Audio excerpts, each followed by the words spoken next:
Hey everyone, good morning. Welcome to Sober Jable. I am Joshua Abel. So today is Saturday and I do have to work today. I've got to go in and be there at 3 o'clock. And yeah, that's fine. Hopefully I make a lot more money than I did on Wednesday. It should be busier and hopefully they allow me to at least get a 3-table section. But the moped still is not fixed. Now, it's been almost 2 weeks since I've had it, and they're ordering parts. They had to order like some sort of gas cap because they thought air was getting in there, and now they're telling me it's the compressor. Compressor? Yeah, the carburetor. So yeah, I'm not very mechanically inclined, but yeah, now they're telling me it's the carburetor, and they're waiting on another part. So it's this complete runaround. And the thing that really annoys me the most is that there's absolutely no communication. I've had to do all the calling to follow up. I've had to, see what's going on. They not once have called me. Now, this is a brand new moped and they are fixing it for free, but it only had 15 miles on it when I took it in. This is ridiculous. We're almost to the point where we want our money back. And that might actually happen today. If they can't get this thing done, it doesn't take long to get apart. Especially not 2 weeks worth. This is just insanity. And it's making me feel bad because, if I need to go somewhere, work or interview or whatever, I have to lean on, Katie and Brian to take me. And, they've got other things that they need to do. Sorry, the camera cut off. It's been doing that a lot lately. I'll run it for about a minute and it just stops. So I'm gonna have to find out what's going on. I'm definitely not out of space on my phone, so I'm not sure. I'm gonna have to look that up. But that's what's going on today. Hope you're having a great day. I'll be back in a little bit with a topic. So, as you know, I am newly sober. It will be 2 months in a couple of days. And I've been looking at alternative ways to get and stay sober.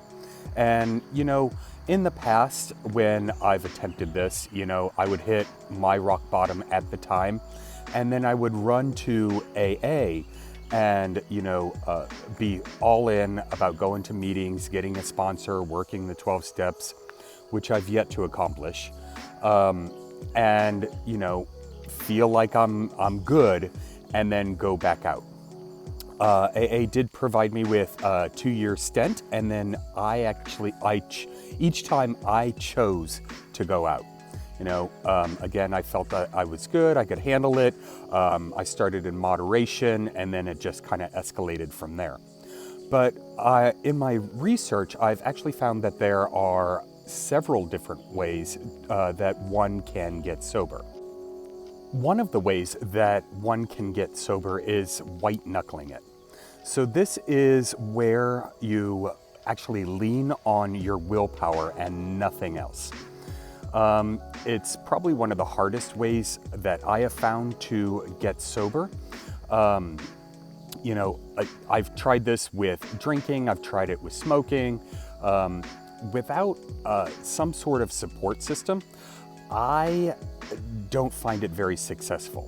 Now, truth be told, this is actually what I'm doing right now. Now, that doesn't bode well for me, but I do have a support system at home. I've got my sister and her family supporting me in this.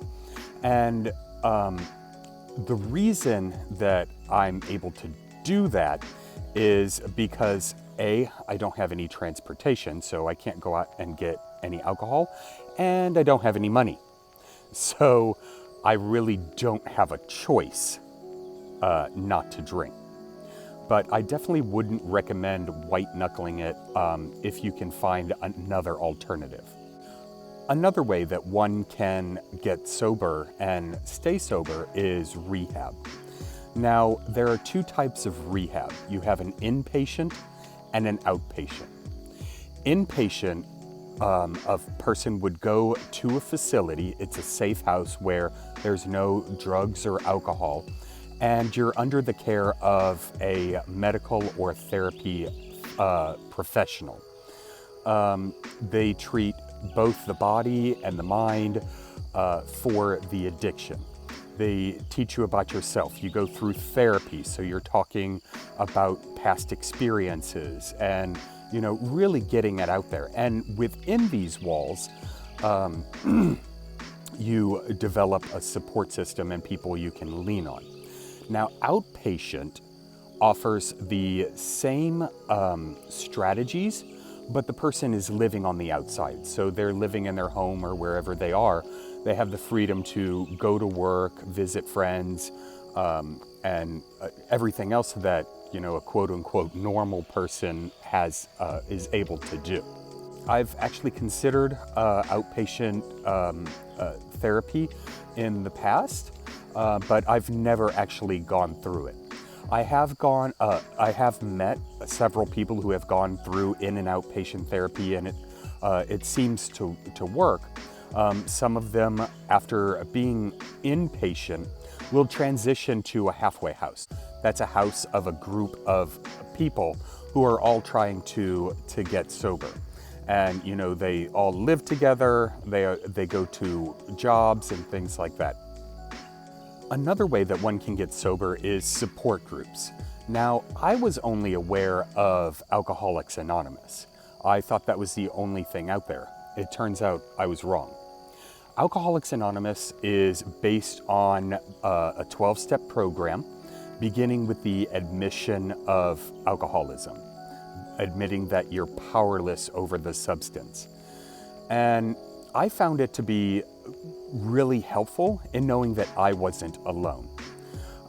You go to a group, it's led by a person, and it usually alternates who leads the group. There's big book studies and things like that. I found this to be really helpful, especially in accountability, knowing that there was a place to go at a certain time each and every day. And yeah, I thought it was good. But there are a couple of other options. One of them is called SMART. And SMART stands for Self-Management and Recovery Training. I looked up if there were any meetings in and around me. The closest meeting is about 40 miles away. So this definitely isn't as widespread as AA is. And it's not based on a 12-step system. It's based on scientific developments and focuses on 4 different things. And that's management and therapy and things like that. They also have online meetings that are available. Then there's MM, which is something called management meetings. I'd never heard of this before. And what they preach is not complete abstinence from alcohol. So within the, what you're asked to do is you're asked to keep a drinking diary. So for the first 30 days or so, you'll track how you're feeling and your cravings and things like that. And then after the 30 days, then they ask you to do a 30-day abstinence period. And then after that, you slowly introduced alcohol back into your life responsibly. For me, I've never tried it. Well, I've only tried moderation on my own, not in any sort of group setting. So I don't know, maybe it'll work for someone, but probably not for me. The last technique that I found was medication. There are a number of different medications available to help curb or stop the craving for alcohol. One of them actually blocks the dopamine and endorphins that respond in your brain when you drink alcohol. Now, I've never taken any sort of medication to help curb or stop my craving for drinking. I personally don't believe that I need to substitute one thing for another. I'm not a doctor. I don't want to be a doctor, and so I can't offer any advice on whether or not they work. But I've been talking with people online who have had a lot of success with such medications. I watched a TED Talk, and there was this actress who has been on one of these specific medications and has had great success with it. And then I was talking to another person who said they wouldn't have lasted 2 days without it. So there are multitudes of possibilities in ways to reach sobriety. Now, I've only been to AA. I have found success with it. So that will probably be my avenue in maintaining this sobriety once I get wheels and once I have a bit more freedom. Well, I hope you got value out of this video. If you did, make sure to like, share, and comment. Hit that bell if you subscribe, and let me know what you're thinking. If you have questions, I'd be more than happy to give my opinion on those. I'm not a professional, but I'm happy to help. Guess there's no fixing this hair.